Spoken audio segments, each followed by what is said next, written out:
by 0.57% from 110.52 shillings per dollar in December 2020 to 109.89 shillings per dollar in January 2021.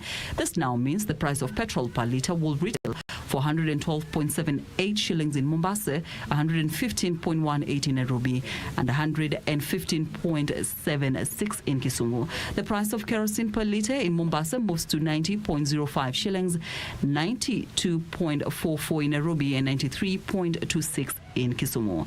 Caroline Kamar reporting for Channel 1 News. Not so good news for Kenyans right there, but we shall overcome. To some politics, ODM leader Raila Odinga now says Deputy President William Ruto is unfit to lead this country after President Uhuru Kenyatta's term comes to an end in 2022. Raila says the DP's track record in the last 8 years is worrying, hence can't be trusted with the country's topmost seat. But in a rejoinder, Deputy President William Ruto, while in Nyandarua County, termed Raila as an opportunist who is hell-bent on derailing the Jubilee Party's development agenda.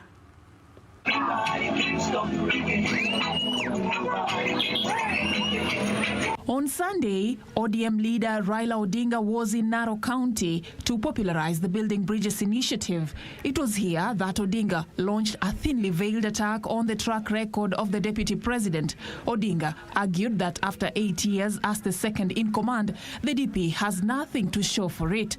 Aliahidi kazi, ati kila mwaka tutakuwa tunazalisha kazi milioni moja.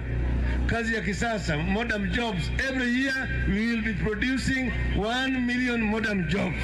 Sana hili namna hiyo. Sasa amesahau yale ambayo aliahidi vijana. Anamwambia hawa tu mtu mdogo, mtu wa chini, mama mboga, mtu wa mkokoteni, ati wheelbarrow. But even as Odinga spewed the vitriol, the DP was in Nyandarua County where he maintained that he is best suited to lead the country. Ile kazi imebaki hapa sasa ni hiyo ya kukamilisha, ya kupanua nafasi za kazi na kuweka biashara kwa wananchi wote hapo chini, na hiyo kazi ndio mimi naelewa zaidi kwa sababu tulikubaliana na rais hiyo plan iendelee namna hiyo. Ruto maintaining his salvo against the ODM leader, accusing him of poisoning the Jubilee Party. Mimi nataka nimwambie bwana Kitendawili, wewe uamue. Hauwezi kuwa unasema uko na sisi na huku unasema ya kwamba serikali hii haijafanya kazi yoyote. The DP and his political allies have been reading from a different political script on the country's development trajectory. The ongoing clamor for constitutional review has divided the political class right down the middle. 9 point ya BBI itarejesha revolution kwa economy, na economy itakuwa digital na kila kijana ataajiriwa. This even as a section of the clergy in Teso North urged Kenyans to read and understand the Constitution of Kenya Amendment Bill of 2020 in a bid to have a constructive dialogue about its contents.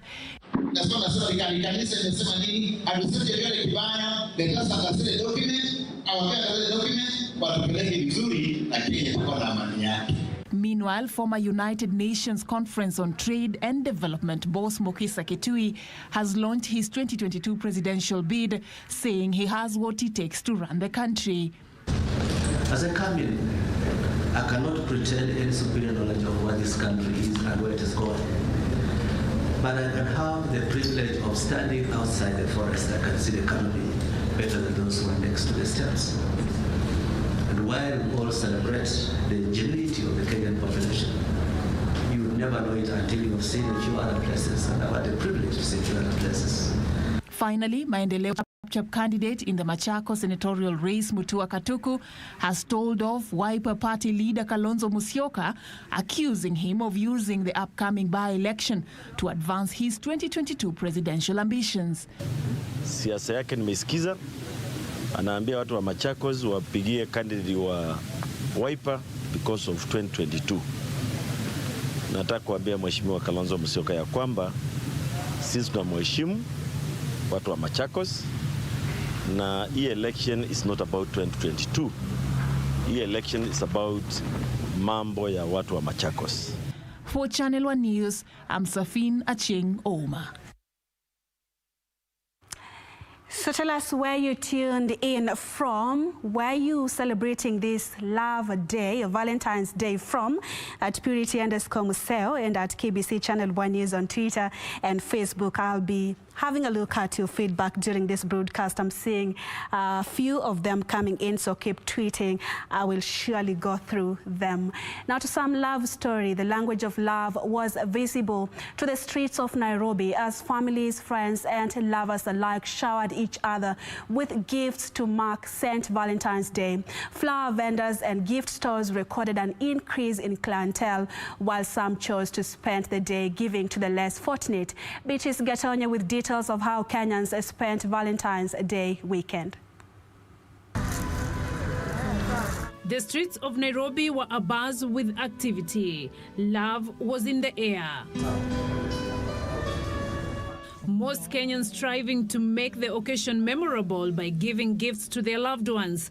One such gift was this bouquet of flowers that was wrapped with a teddy bear and some wine as a show of love. For retailers, Valentine's Day meant booming business. Siku ya leo ilikuwa mzuri kwa sababu tumeuza na tumekaa sana tukiwa na shida juu ya corona, na sasa Valentine Day watu wamekubali kuja. Tunauzia hizi doli, maua. Si mbaya, watu wanajitokeza.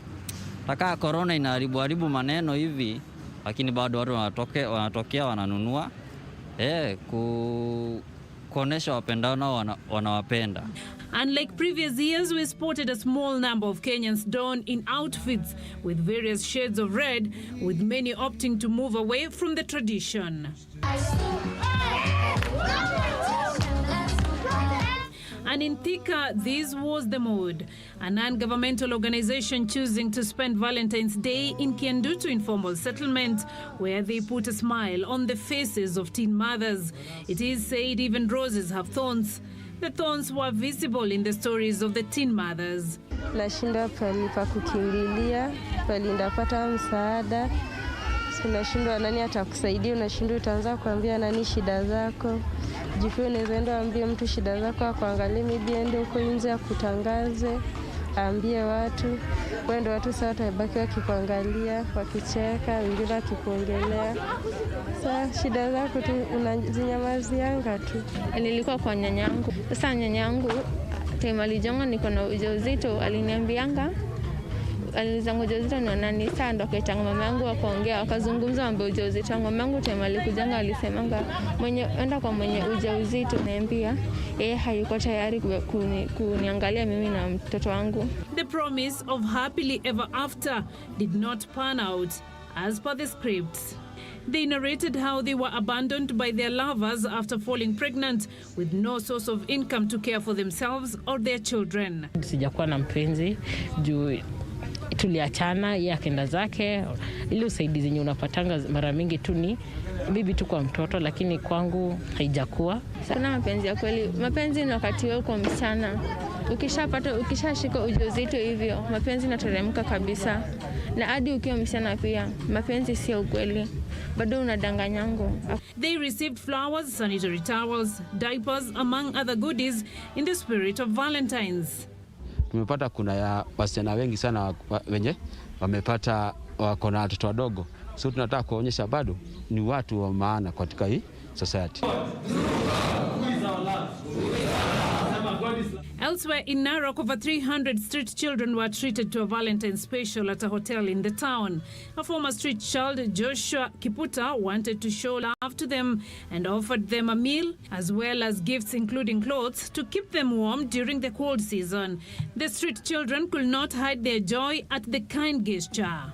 Anatusaidia kila siku, akitupata kwa barabara atuachiliagi hivyo. Akitupata huko tumelala tunulia chakula. Tunaweza kuomba hata wengine wakikuja watusaidie, hata tukipata kazi tunaweza fanya. So you can be a blessing to someone out there. You can be a blessing to your neighbor, and don't let them sleep hungry or go hungry because of you having food and you're not giving them. It is clear that Valentine's Day means a lot to many, with men and women using the day to show their affection and share gifts with those that they love. Never stop showing someone you love how much they mean to you. Beatrice Gatonyangetich, Channel 1 News. Thank you so much, Beatrice. And there was a men's conference actually going on today.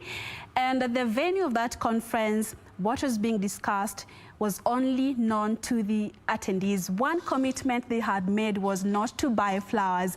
But if what Beatrice is reporting is true, which is true, then that commitment was not honored by at least 90% of men, at least in Kenya. I'm seeing flowers all over. All right. Still on the same, Valentine's Day is considered a time to show love, dress up in red outfits like mine, and give gifts of flowers, chocolates, teddy bears, you name it. However, this weekend, we would also see the government launch a blood donation drive targeting to refill the country's dwindling blood bank. Amidst the donors was Asha Dafala, Kenya's blood ambassador and leading female blood donor. Yusuf Farah had a chat with her on why she is passionate about donating blood. Have a look.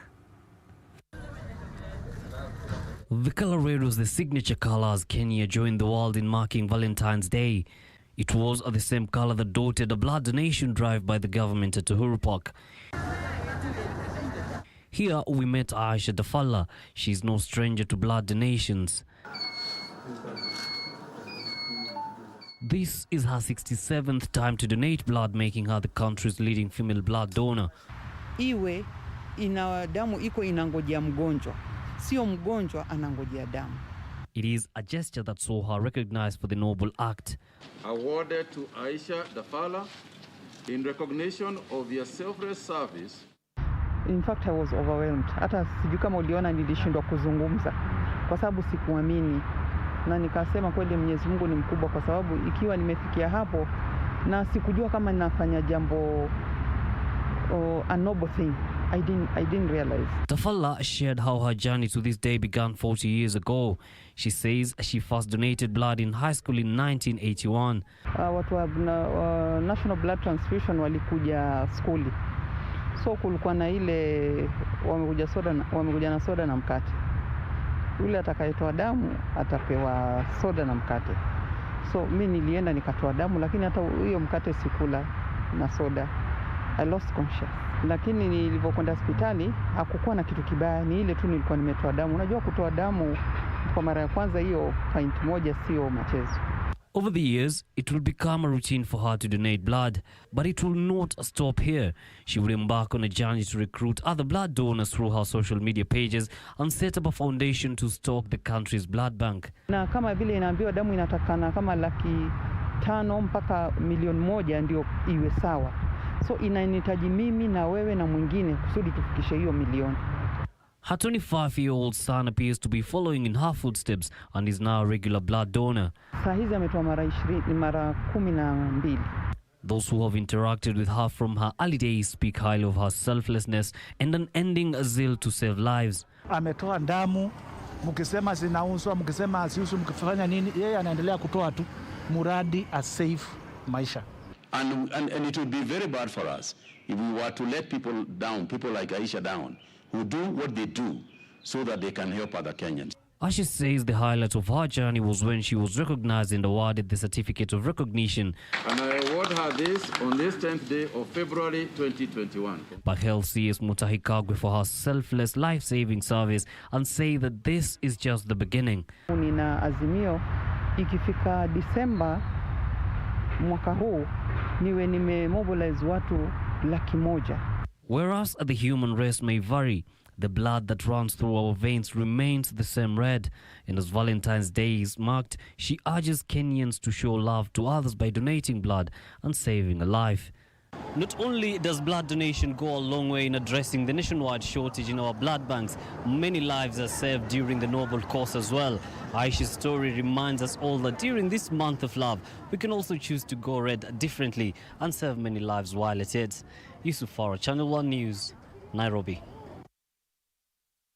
Thank you so much, Yusuf Farah, with the report of one usher whose way of showing love to not only the close relatives but to Kenyans is by donating blood. What is your way of showing love and how did you do it? At Purity_Museo and at KBC Channel 1 News, the hashtag tonight is Family Matters KBC. Tell us and speak to us. I'll be going through your feedback during this broadcast. To other news now. Final preparations are underway for the burial of former cabinet minister NYACHAE. The body of NYACHAE was flown to Kisii in a Kenya police chopper on Sunday ahead of his interment at his home in Museo, Kisii County. Kisii County Commissioner Alan Macharia says that over 10,000 mourners are expected to attend the funeral service. The Kenya police chopper carrying the body of former finance minister NYACHAE touched down at Kisii school grounds shortly before 11 a.m. ahead of his burial on Monday. County elected leaders led by Governor James Ongwae received the body, but there was no viewing of the body.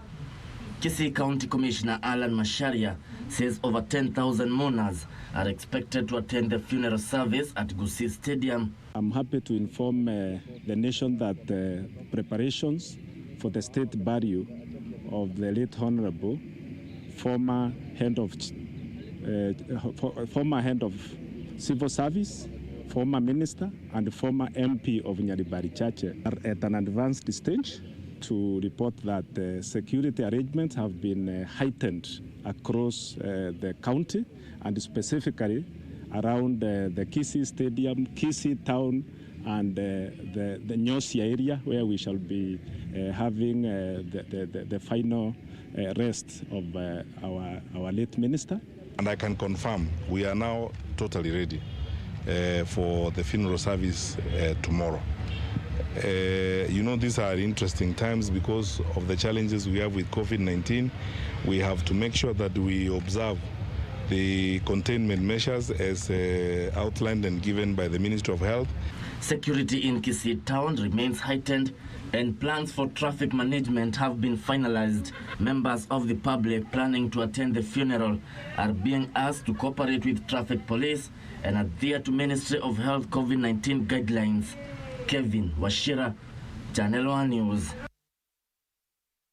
And let me have a look at some of your feedback on Twitter. Alex Tonui, you are wishing us happy Valentine's. Thank you, and tuned in from Nakuru.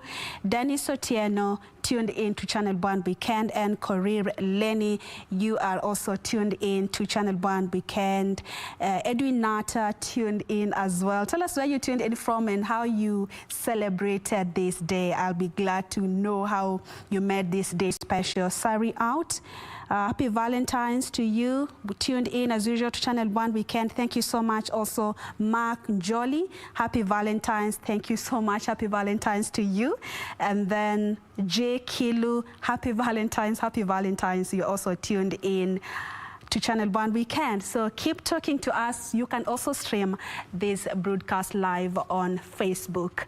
And Africa is marking 1 year since the first case of COVID-19 was reported in the continent. The 1 year anniversary comes as less than 10 African countries have access to the COVID-19 vaccine. Separately, no death was reported in the country in the last 24 hours, while 75 new infections were reported. Nancy Okware with the details. Sunday marked exactly 1 year since the first COVID-19 case was confirmed in Africa. The first case was reported in Egypt, while the first confirmed case in sub-Saharan Africa was announced in Nigeria at the end of February. 1 year later, Egypt has over 170,000 confirmed cases, while Nigeria has over 140,000 cases. Within 3 months, the virus had spread throughout the continent as Lesotho, the last African sovereign state to have remained free of the virus, reported a case on 13th May. As of today, Africa had 3.7 million reported cases and over 98,000 deaths, according to the Africa Center for Disease Control. Kenya, having confirmed its first case on the 13th of March, has 102,867 confirmed cases 11 months later. On Sunday, 75 more people tested positive for COVID-19 out of 3,025 samples tested, translating to a 2.5% infection rate. There was no death reported in the last 24 hours, holding the number of fatalities at 1,795. The numbers coming a day after the World Health Organization noted a decline in infections globally for the fourth week in a row, and that of fatalities for the second consecutive week.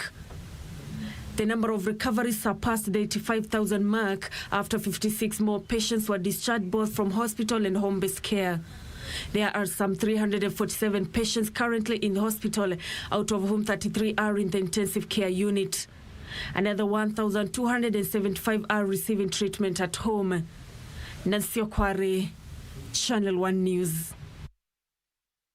On a separate matter, the President shall be reporting to the National Assembly annually on progress made towards achieving economic and social rights guaranteed in the Constitution if the BBI proposals are adopted. The Constitution of Kenya Amendment Bill 2026 to compel the state to ensure every person has the right to health care, housing, food and safe water. Kevin Washira puts into perspective Clause 24 of the Constitution of Kenya Amendment Bill 2020.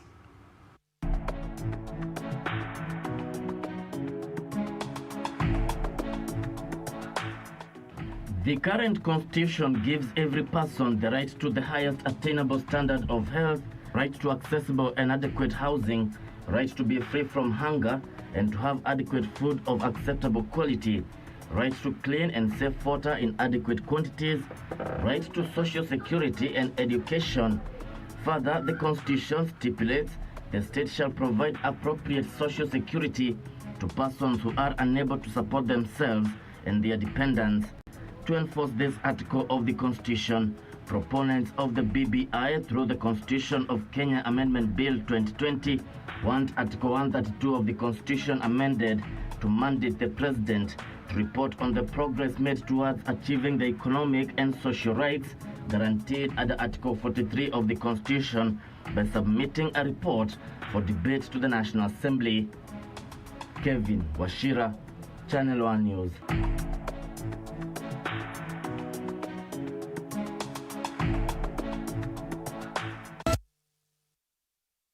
Time for first commercial break. Do stay with us. We still have more news to come.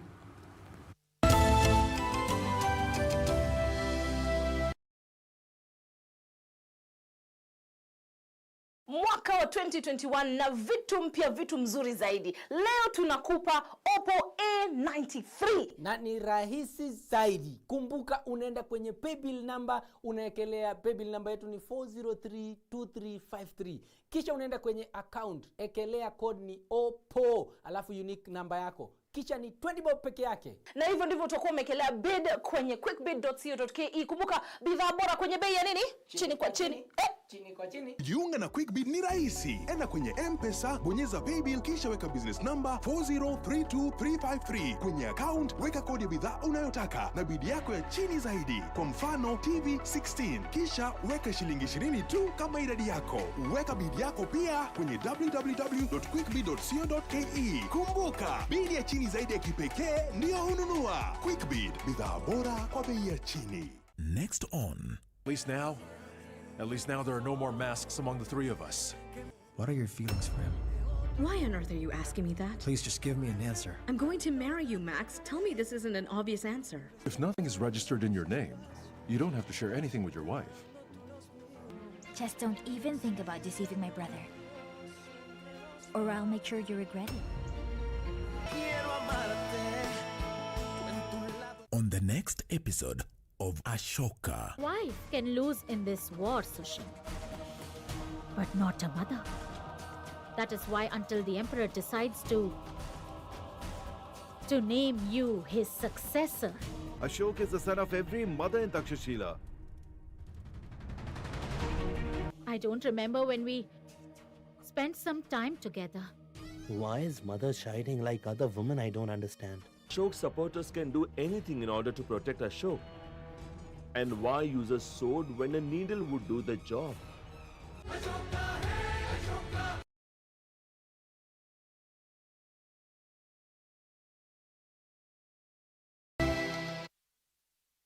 You're watching Channel 1 Weekend this Sunday night. I'm glad to announce that Family Matters is back. And tonight, we just want to remind you on how to stay safe, COVID-19 control and prevention. CDC says that we must, as nations, flatten our curves if our economies are to prosper. How do we do that? How do we get out of, the fatigue of doing the same thing and ensuring that we not only protect ourselves but our loved ones? Gamaliel Omondi is my guest tonight on the show. Keep tweeting at purity_Museo and at KBC Channel 1 News. Don't forget to use the hashtag FamilyMattersKBC. Interact with us.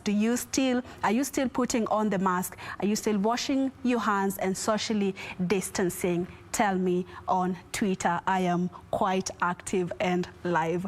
Right. Pastoralists living near Lake Baringo have been forced to graze their livestock on floating grass as the rising waters continue to submerge swaths of grazing land. Now, of great concern to the locals, however, is the lurking danger posed by crocodiles and hippos, whose boundaries have now been stretched by the rising waters. Lake Baringo has been swelling over the last few months, flooding its fringes and displacing hundreds of residents and businesses.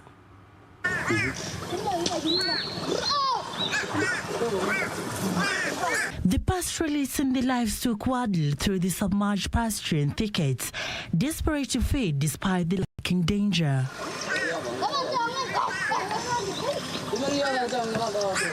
This was once a lush green grassland, but the swelling waters of Lake Baringo has turned it into a swamp.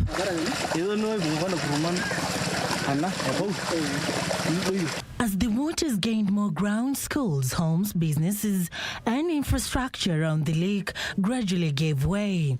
To the chagrin of the pastoralists, they were left with no more pasture for their livestock as they too became victims of this unprecedented calamity. Unajua sasa imeanza kufika wakati ya kiangazi. Nyasi kila mahali sasa imeisha, mlima zimekauka. Hakuna nyasi lishe. Wale wenye walihamisha mlima huko wote sasa wameteremka sababu kila mahali zimekauka. Sasa itabidi waingie kutafuta nyasi katika ndani ya maji. Tangu wakati sisi tulikuwa wadogo, kulikuwa kuna hiyo nyasi tu kwa maji inatembeza nyasi kama hizo. Singine zinatoka mahali kama Kiserian, singine zinatoka huko Rukusu. Herdsmen Parkolwa, William and John Parkolwa say they have been forced to graze their cows in floating grass, exposing them and their livestock to dangers posed of crocodiles and hippos. Ukijaribu kuingia ndani iko hippo, crocodiles. Sasa unajaribu kurisk, hata ingawa unajua ni si haki. Watu wakiingia ndani upate hiyo wanyama, lazima iko shida. Lazima mtu asimame huko, asuie wasirudi haraka kuacha mahali wanalisha. Kwa hivyo hawana kitu ya kujilinda. Ni fimbo tu kama hii yangu sasa. Ya kupiga tu maji na kupiga kelele. Kwa hivyo hawana vitu ya kujilinda. James Comain works here as a warden. He says the lake has increased by 88%, affecting adjacent infrastructure. This has also seen a sharp rise in human-wildlife conflict cases, in which he says some 3 children were recently attacked by crocodiles. For Channel 1 News, I'm Sarafina Robbie. Elsewhere, tourism stakeholders have been challenged to shift their efforts towards promoting local tourism as it emerges. International tourism will recover in the year 2024. Tourism Cabinet Secretary Najib Balala is calling for a change of strategy to stabilize the sector as the number of international tourism industries suffered major disruptions occasioned by the COVID-19 pandemic. The economic effects of the COVID-19 disruptions continue to be felt, with little hope of recovery in the tourism sector as the country continues to report new COVID-19 variants and second and third waves of the virus. It is this uncertainty that has seen the Cabinet Secretary for Tourism urge tourism stakeholders to consider a change in strategy. Tunafanya mikakati kuwa kupate watalii kutoka kule Romania, Ukraine na kwingineko. Lakini zile namba ambazo kama tumezifurahia za mwaka 2019 hizo hatuwezi kuzipata kwa hivi sasa. So tunaweza kujaribu kuinua uchumi wa utalii wa kinyumbani. Balala, who was at Meadow Creek Magical Circuit in Kilifi County, says the closure of hotels for nearly 6 months and stoppage of international travel greatly affected the industry. Pigo kubwa sana kwa sababu la janga hili la corona. Na mpaka sasa hatuwezi kuona matokeo mazuri bado. Kwa sababu tangu janga hili litokee, ndege zote zilisimama, hoteli zote zilifungwa. At the same time, he says the government is putting in place strategies to begin attracting international tourists, even as he cautioned that international tourism could take up to 3 years to recover. Hapo mwezi wa 8 tulipata watalii wa kinyumbani, mwezi wa 12 tulipata watalii wa kinyumbani, na tunatarajia sasa watalii wa kinyumbani ndio wataweza kuinua uchumi wa kitalii hapa nchini. Kwa sababu watalii wa nchi za nje itachukua muda kidogo hadi 2024 ndio watalii wa nje watakuja kwa wingi, lakini kwa sasa ni kidogo kidogo tu. He urged tourism stakeholders to invest in local tourism as a means of earning their living. Reporting for Channel 1 News, I'm Jackie Wambiru. In Kitui County, a family in Mwingi East sub-county is calling on well-wishers to help them raise 1.5 million shillings to enable their daughter undergo treatment in India. Anna Muthankia was diagnosed with severe mitral regurgitation in 2020. Her family says it has been unable to raise the needed funds. 12-year-old Anna Muthangia has been in and out of hospital in the last 3 years. Anna suffers from mitral regurgitation, a condition characterized by backflow of blood caused by failure of the heart's mitral valve to close tightly. The family says it is down to its last penny and is in need of 1.5 million shillings to offset Anna's medical bills in India. Tuliona tu mtoto kwanza kutembea, anatembea na shoka, anakaa chini. Kukaa chini kutoka pale, hawezi, lazima achukuliwe, aliliwa kubebwa apelekwe kwa nyumba. Mata ndio hiyo ugonjwa ilipatikana. Kasemekana mtoto ako na roho yake iko na kidonda mahali. Huko ndio tulienda, mtoto akatibiwa, akapewa madawa, tukaambiwa sasa mtoto aendelee na kukunywa madawa kidogo kiasi, yani atapata kupona tu pole pole. Tukaamua ni lazima tumpeleke, tumrudishe huko Aligam kwenye alikuwa. Tumpeleka kule, tukaambiwa ile kidonda yake imekuwa kubwa. Sasa hiyo ni lazima afanye operation. Hiyo sasa hawezi kunywa dawa na akapona. Sasa tukachangaa, tukaambiwa inatakiwa 1 milioni. Sasa na sisi, mimi sina kazi, mama yake hana kazi, tunakaa hapa nyumbani. Hiyo milioni tukaulizana, kweli milioni tutatoa wapi? Financial donations can be sent to mobile phone number 0712 213947, 0712 213947, or cooperative bank account number 011 056 53 351500. Account name Anna Kamonze.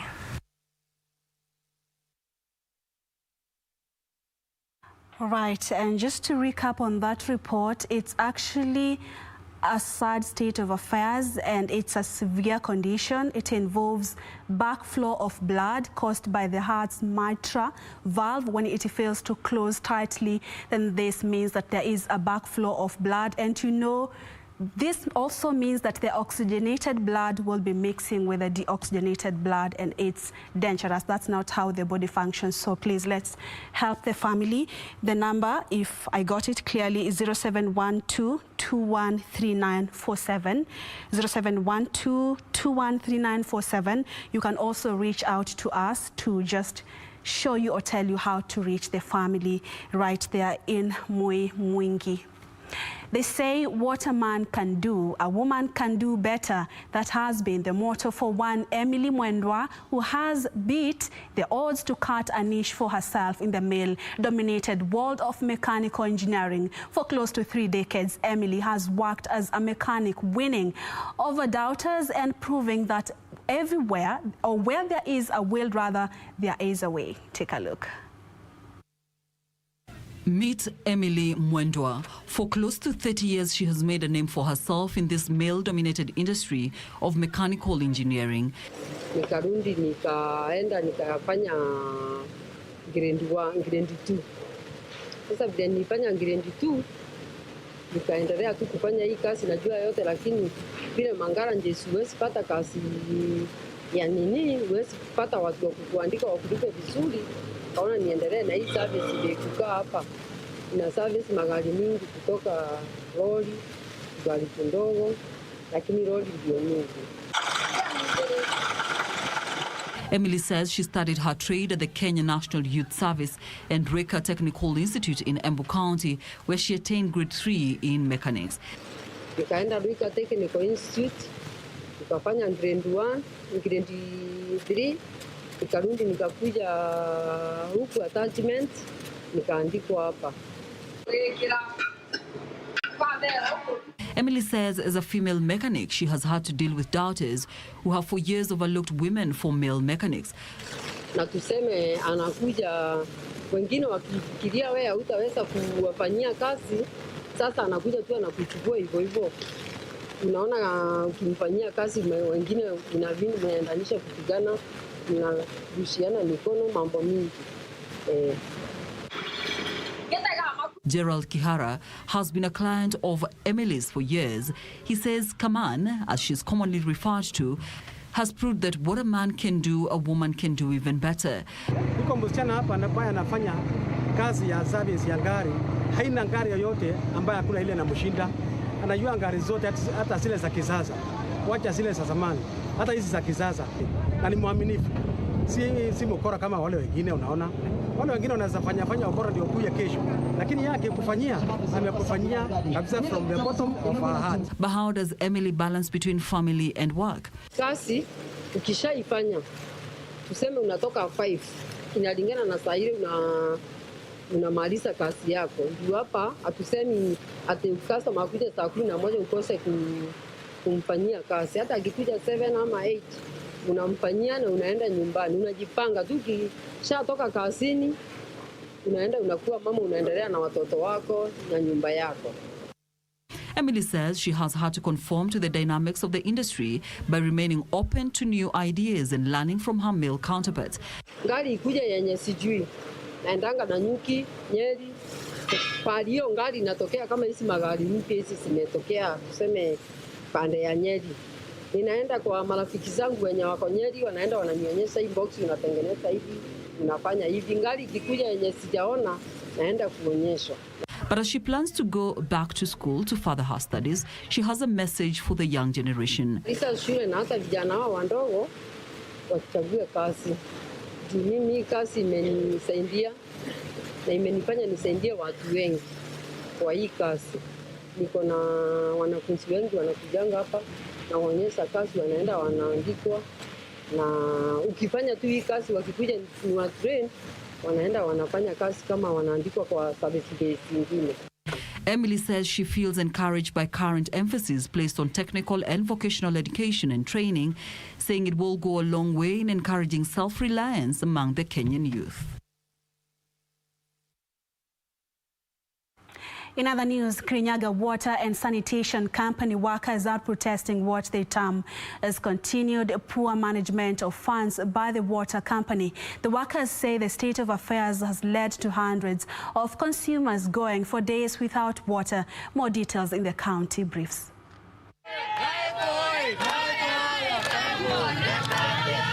Led by their chairman, James Minor, the workers are accusing the Board of Management of embezzlement, among other vices. The employees also threatening to down their tools if the management proceeds on a planned retreat to Kisumu next week, which they say will cost the company 2 million shillings. Board of Directors and the management wanadanganya wafanyakazi. Kwa saizi wako na mipango ya kufanya safari ya kuelekea Kisumu next week. Wanataka kuenda na around 2 million ambapo wameshindwa kulipa mfanyakazi. Kwa saizi tukiongea kuna mandeni zaidi ya milioni 94. Elsewhere, Ndula Resource Centre, in conjunction with the Kenya Human Rights Commission, are calling on Murang'a County Assembly to ensure Kakuzi land leases are not renewed until claims of historical land injustices are resolved. This follows an out-of-court settlement of up to 1 billion shillings as part of compensation for the 85 claimants. We have reached a settlement that all the 85 claimants of human rights violations by Kakuzi will receive a compensation. Meanwhile, over 200 residents of Mlolongo have been displaced following heavy rains that resulted in flooding. The families who are now forced to spend the night in the cold, accusing the contractor of duping them to purchase houses which are constructed on riparian land. When I stepped out of bed, I felt something strange. Looking down, it was all flooded. So I called my children, and when we woke up, the whole area was flooded. This place has really been messy over the years, and we continue suffering. Downstream, we have a slum called Kicheko. Kicheko naye pia watu hao huwa wanakuanga wanasumbuka sana.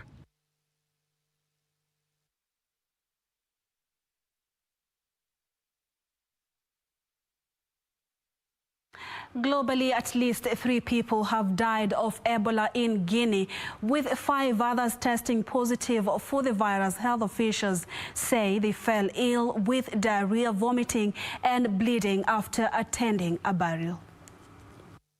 Between 2013 and 2016, more than 11,000 people died in West Africa due to the Ebola epidemic, which began in Guinea. But in response to that epidemic, several vaccines were developed, which have since been used to fight outbreaks in the Democratic Republic of Congo. Community funerals, where people help wash the body of the person who has died, can be a key way of spreading Ebola in the early stages of an outbreak. Dr. Sakoba Keita, head of Guinea's National Health Agency, said more tests were being done to confirm the situation in the southeastern region near the city of Nzerekore, and health workers were working to trace and isolate cases. Meanwhile, a 22-year-old Indian climate activist has been arrested after sharing a document intended to help farmers protest against new agricultural laws. Desha Ravi is accused of sedition and criminal conspiracy. The document she shared, which suggests ways of helping the farmers, was first posted by prominent campaigner Greta Thunberg. Indian farmers have been protesting against new laws that seek to loosen rules around the sale, pricing and storage of farm produce, which have protected India's farmers from the free market for decades.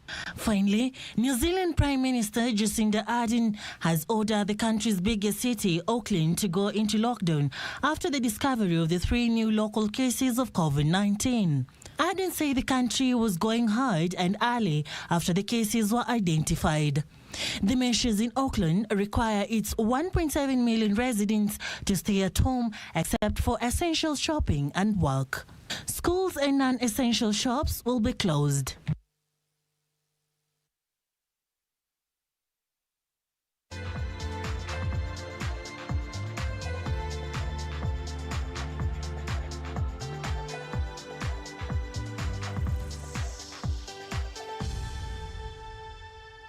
Time for the sport, and a steeplechaser Beatrice Chepkoech equaled the women's world record in the 5-kilometer road run after clocking 14 minutes 44 seconds at the Monaco 5-kilometer. The time is equal to the mark set by Dutch woman Sifan Hassan at the same race 2 years ago. This is the second world record that Chepkoech has set in Monaco after clocking 8 minutes 44.32 seconds in the steeplechase in July 2018. 1440, so that is actually a very an outright world record. She takes down Sifan Hassan's world record set here in 2019. I really can only apologise for the confusion there. The men's race was won by Uganda's Joshua Cheptegei. Kenya's Bethel Birgen and Davis Kiplangat completed the podium dash. And 13, 9, 10 across the line there, followed by Bergen in second place. Tampoon and Amduni did cross the line under the European record. Elsewhere, the Kenyan team to the just concluded Dubai Athletics Grand Prix Paralympic qualifiers will jet back in the country Monday morning. Team Kenya bagged a total of 20 medals, 5 gold, 6 silver and 4 bronze medals.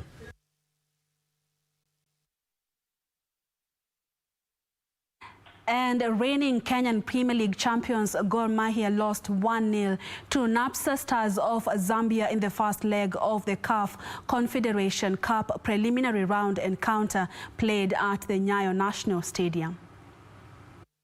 The Kenyan champions were aiming to make a good run in the CAF Confederation Cup after they were relegated from the Champions League by Algerian side CR Belouizdad. Both teams wasted numerous scoring chances, forcing the match to go into the breather goalless. The script was the same in the second half, and as the match appeared to be headed for a scoreless draw, Ghanaian Daniel Odaka scored the crucial away goal for the Zambian outfit.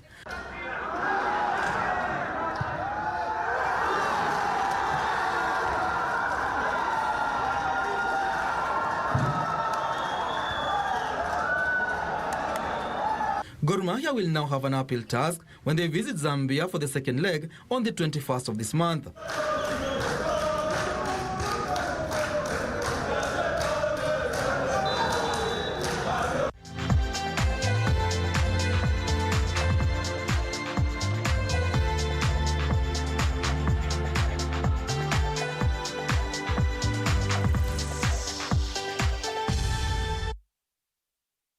And that's it for the sport. Remember, Family Matters is on tonight.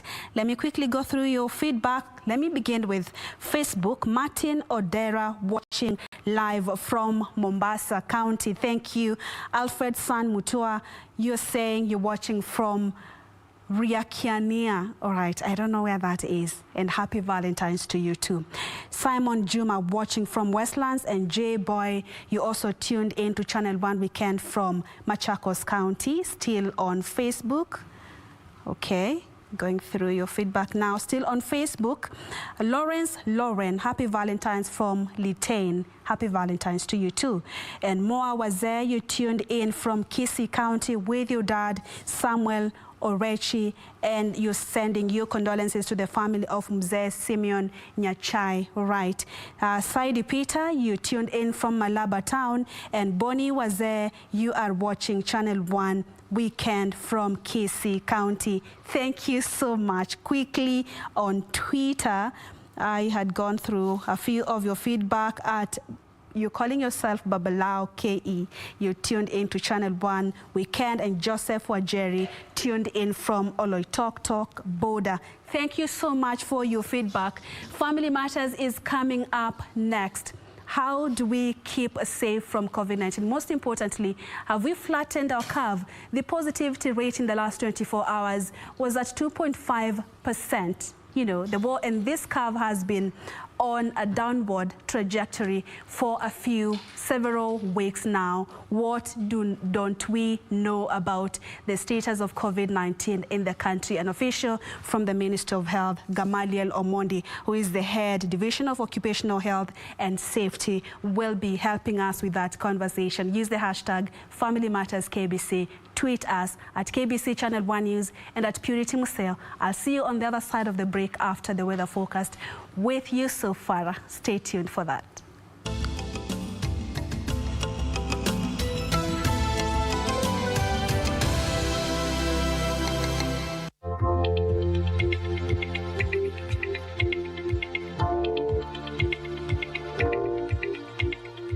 A very good evening to you and a happy Valentine's from all of us here at KBC Channel 1 as you celebrate this Day of the Lovers. Allow me, Yusufar, to bring you up to speed with the country's weather patterns, where tonight rainfall is expected in the highlands east and west of the Rift Valley region, and the same conditions will be available in the capital city, Nairobi, and its environs. Tomorrow morning we'll be waking up to partly cloudy conditions with sunny intervals in the capital city and its environs. Areas of the coastal region, Mombasa, Kilifi, Lamu, and Kwale will also have sunny intervals. The longest sunshine will be there in areas of the northeastern region, Mandera, Garissa, Isiolo, and Wajir, and there will be sunny intervals as well in areas of Lodwar. In the afternoon, sunny intervals in the coastal region, sunny intervals as well continue to dominate the northeastern region all the way to the Lake Turkana Basin and areas bordering Kenya and South Sudan. Let us now see the temperatures as far as Monday is concerned, where highs of 37 and lows of 23 in Mandera. Garissa highs of 36, lows of 22 on the capital city. Nairobi highs of 27 and lows of 14. That brings us to the end of the local weather focus. The international weather focus is coming up in a bit. Again, many thanks for keeping it Channel 1. Until I see you next time on the Channel 1, remember to stay safe, maintain a social distance, and wash your hands. Have a good night.